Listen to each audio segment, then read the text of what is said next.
In today's video, how long do you add calories during a reverse diet before you start cutting?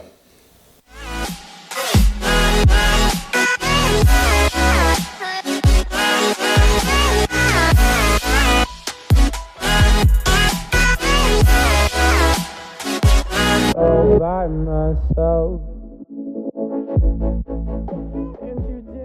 Hey guys, what's going on? This is Paul Ravella from ProPhysique.com. In today's video, we're going to talk about how long we should spend reverse dieting before we start a fat loss phase. And the answer to this question is going to be quite complex because there's a lot of information to take in there, a lot of possibilities. And as always, the question is going to be answered based on all the input that we get. We need a lot of information to give proper answers. So what I'm going to do is give you a couple different scenarios that I think would be the most common. And the question came from my Instagram. So for those of you that like sending me questions and like getting answers or have a question, I love getting them. My Instagram is on the screen now. I have been getting a pretty high volume of questions, and so I try to answer them to the best of my ability. Please have patience with me. I really appreciate you guys. And yeah, so let's talk about today's question, and it's a good one. So on the screen here, you'll see that this person says they've been training clients themselves, and especially when it comes to women who have been dieting from years and eating very less and are still at the higher side of body fat. What approach do you use? I mean, how long do you add on the calories before you start to cut down on calories again? And how exactly do you do that? So this is a great question because a lot of people come into a goal of fat loss with a very adapted metabolism, meaning they are already consuming a very low calorie intake, they're being pretty high with their cardio activities, and they basically learn to maintain their weight at this given range. And so they're unable to really significantly impact body fat because of these adaptations. So the answer comes down to how long does it take? So I want to take you through two very quick scenarios. There's usually two types of people in this situation. The first type of person is someone who in fact actually has been through very strict dieting and is still maintaining their weight on maybe, less than 1,000 calories, maybe as few as 500 to 600 calories.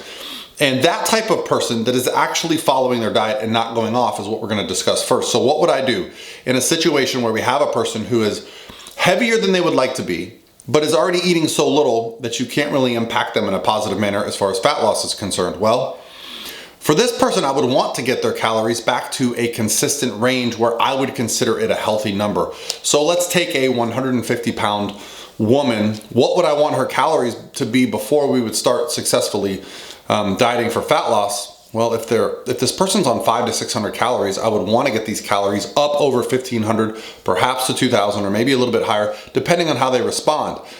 But the manner in which we do this has to be very, very specific, because what we don't want to do is scare this person off by having them put on body fat or weight. It's going to be very hard to get this person to eat more food. So we have to do it in a very controlled manner. So if this person's eating a very rigid diet of low calories, it can be very easy to add, say, 50 calories a week. That's not a lot of calories. Rice cake is usually about 45 to 50 calories. That's all, right? That's not very much. So if you take this person and they have their protein in the right place, around a gram per pound of lean body mass, that's what I'd like to see this person at, to make sure we're getting some protein synthesis going. They're moving enough.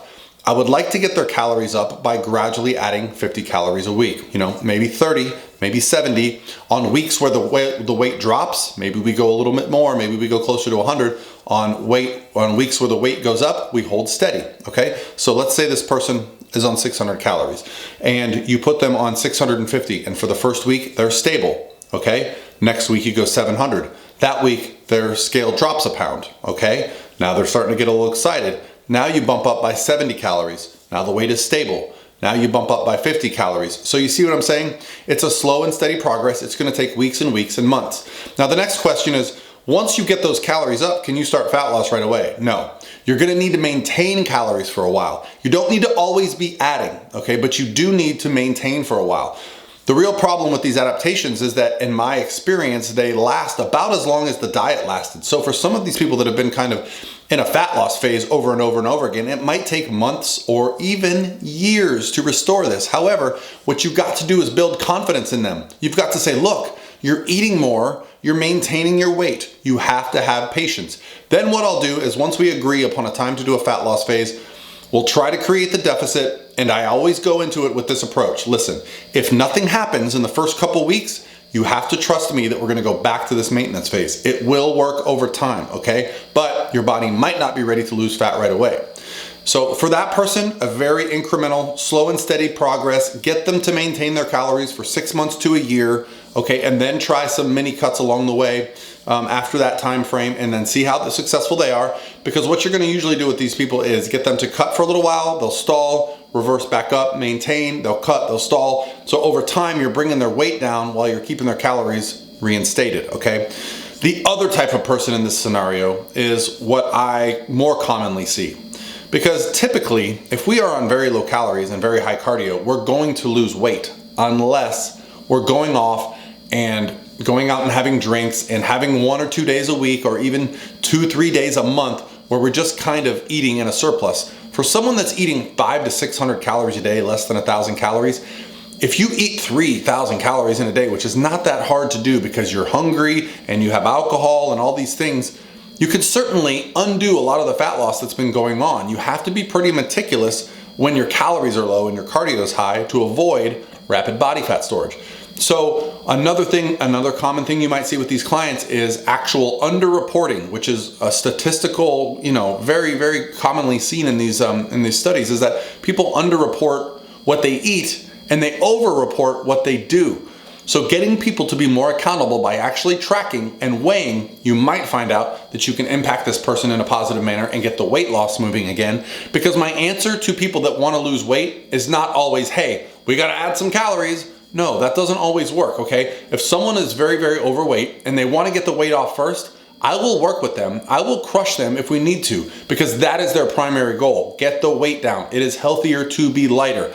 Even if you have an adaptive metabolism, even if you're doing tons of cardio, if you can get the scale moving, okay, then we can focus on building from the place where you're a little bit leaner. I find that the closer we get to a person's body fat set point, the place where their body fat likes to be, the better off they're gonna handle the reverse, the better they're gonna handle the diet, all things considered, okay? So if the person that you're working with is not being super meticulous, if they're like, oh, I eat healthy, oh yeah, no, I just had a muffin for breakfast, that muffin might have had 50 grams of fat, okay? You gotta pay attention to the foods they eat. You have to make them track and actually be aware of what they're eating and aware of what they're doing. Tracking their cardio, tracking their training, tracking their daily steps. When you have accountability, research even shows that people that weigh themselves on the scale every day adhere to their diets better. So although a lot of us can be trendy to be like, oh, the scale doesn't matter, the research actually shows that it can be beneficial. You might not like the number you see, but if you don't like the number you see, you're more likely to respond, okay? Well, that's gonna be it for me today, guys. Hopefully this answers your question on how to handle it, how long to handle it for. In both situations, it can be treacherous, but people don't put on body fat by accident. So you have to be specific with how you handle the process of getting it off and keeping it off, because that's the real trick, is keeping it off. Have a great day, guys.